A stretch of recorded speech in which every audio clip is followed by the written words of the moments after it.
Welcome, everyone. Today we'll explore a little bit further about an issue that many riders face: performance anxiety around riding their horse. Now, this can affect riders of all skill levels, and it says nothing about you as a person so far as your level of courage, and it says nothing about you as a rider in terms of how experienced you are or not. But what it does is it makes you feel what some would describe as anxious, and it limits your pleasure. And the good news is there's a lot you can do about it. So let's delve into the neurological, the physiological, and the emotional aspects of anxiety around riding. First of all, how does it start? Often it's from a past experience. Perhaps a rider experienced a fall, or there was an accident, or maybe a combination of minor incidents that just accumulated. Sometimes it's just a feeling that a rider gets a sense of lack of control. Horses are big animals, big, powerful animals, and so there is a uh, a chance that you can get hurt. You know, my youngest daughter, I have three grown daughters and five grandchildren at this point. And my youngest daughter got into the horses when she was young, and then as a professional when she got into her early 20s. She got into into horse training as a standardbred racehorse trainer. And when she entered the field, I told her, I said, you know, honey, it's not a matter of if you get hurt, it's when you get hurt. Because if you're going to play around horses, you're going to get at some point get knocked around. You know, horses have a tendency to step on you, um, bang you around. You know, it's rare that they would try to hurt you on purpose, but there are times when, you know, you could get kicked or bit or struck or just basically knocked around, knocked down, and injury is always a possibility. But it's not really a high threat. You probably have a bigger threat driving to the barn than you do actually at the barn, especially once you get used to horses and begin to understand them. Their temperament is generally not mean by any means. It's a very, very rare thing. So one of the other things that may cause it is performance pressure. Now, of course, in the case of a competitive rider, you could see going into a show ring, there's obviously there's going to be some pressure on you to perform well. You have a judge that's there watching you, but more than that, even for a weekend rider, it it often comes down to people are uncomfortable having other people, their peers, other riders, watch them and evaluate their horsemanship skills. And you know, a horse can misbehave and make even a good rider look foolish. Although a good rider will tend to just ride things out and understand that it's not their doing, and basically make the best of a bad situation. So lack of confidence is another thing that can lead to anxiety. Just you're not comfortable in your skills, and you know, if you're a professional horseman and you're around horses all the time, you tend to take things in stride because you're around them so often.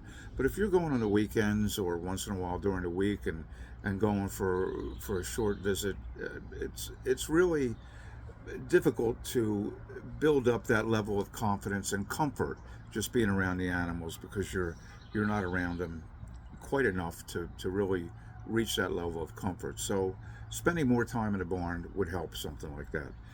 So the physical symptoms, you know, anything that someone would describe as being anxiety. It could be an increased heart rate, it could be sweating, trembling, shaky, nauseousness.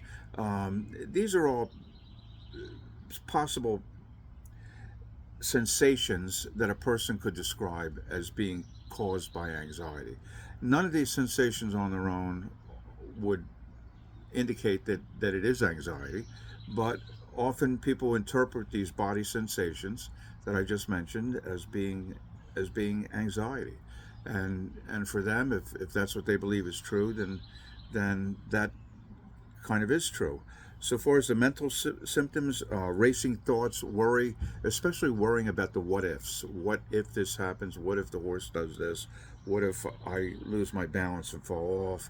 There's just a lot of what ifs. You know, horses can often be afraid and a little bit tentative. Some horses are spooked easily. They freak out over pretty innocuous things that happen. A paper bag gets blown by the wind, or there's movement in the trees on windy days, especially on cool windy days, especially. Horses are going to be up on their toes more than likely, and a little more high strung and anxious. And so that's the other thing. A horse will feed off of the human's energy. So if the human is anxious and nervous and displaying nervous tendencies, the horse is going to pick right up on that, and there, in turn, that's going to increase their anxiety level. So it's important that the rider is grounded and comfortable in their own skin and not thinking thoughts that are going to worry them. And really, that's in terms of solutions for resolving this issue. There's many things a person can do to reduce their symptoms, reduce their racy heart, or their shaky hands, or trembling voice, or whatever it might be. There's many things you can do. Breath work, that's the simplest thing, because the breath is the conduit between the mind and the body, and so it's an easy thing. By controlling your breath, you're going to control your physiology. There's also many other things that will trigger what's known as the parasympathetic nervous system, which is the rest and relaxation system in the body, as opposed to the sympathetic nervous system, which is, when activated, it makes you nervous and anxious. And so there's a lot of things we can do to help the symptoms, and all of them work. You know, if you check in with yourself, where am I at right at this point on a scale of 0 to 10? How anxious am I? How nervous am I? First answer that comes to your head. That's as accurate as you're going to get. So go with that, and then do the technique. It could be an NLP technique. It could be a hypnosis technique. It just could just be a meditation or a mindset technique that you're using, and all of them work. There's no question that they work, because after you do the process, maybe the first time or after a couple repeats of the process, you're going to have a noticeable decrease in the body sensations that you label as being anxiety. And so that's one way to go, and for some people that's a good place to start. To lower their level of anxiousness is a great place to start. But the real crux of the problem is, it's not the riding that's causing you the anxiety. It's the thoughts about the riding that's causing anxiety. And a lot of people miss this because they're not aware of the thoughts. We have thoughts, we have 70,000, 50 to 70,000 thoughts in a day.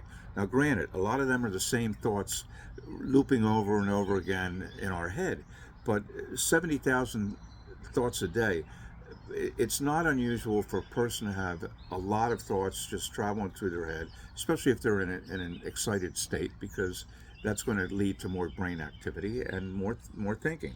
And so a lot of times the thoughts go unnoticed because they happen so quick. They're here, they're gone, but they do notice the physical symptoms. They do notice the knot in their stomach, or the beating of their heart, or the breathlessness, the short, rapid breaths up high in their chest.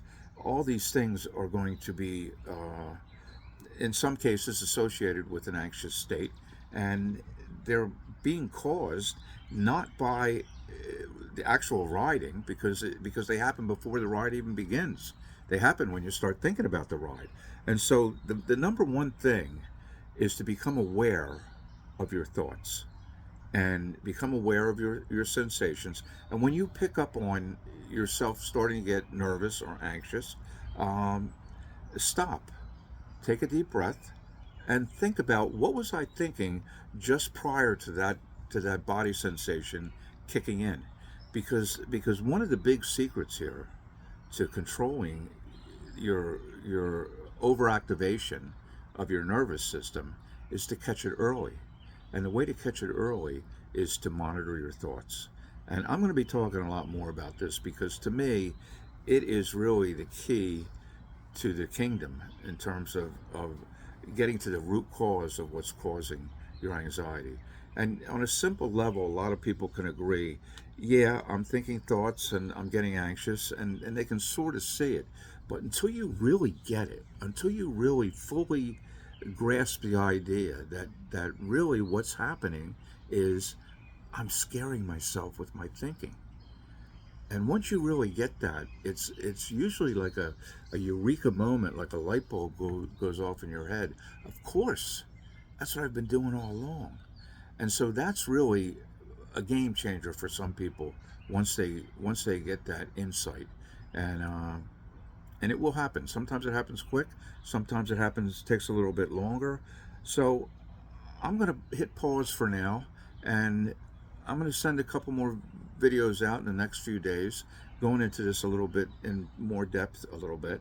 And I'd like you to subscribe to the channel, look for more videos, contact me in person on equestrianhypnocoach.com, and or take a look at my book, Get Back on That Horse, available on Amazon.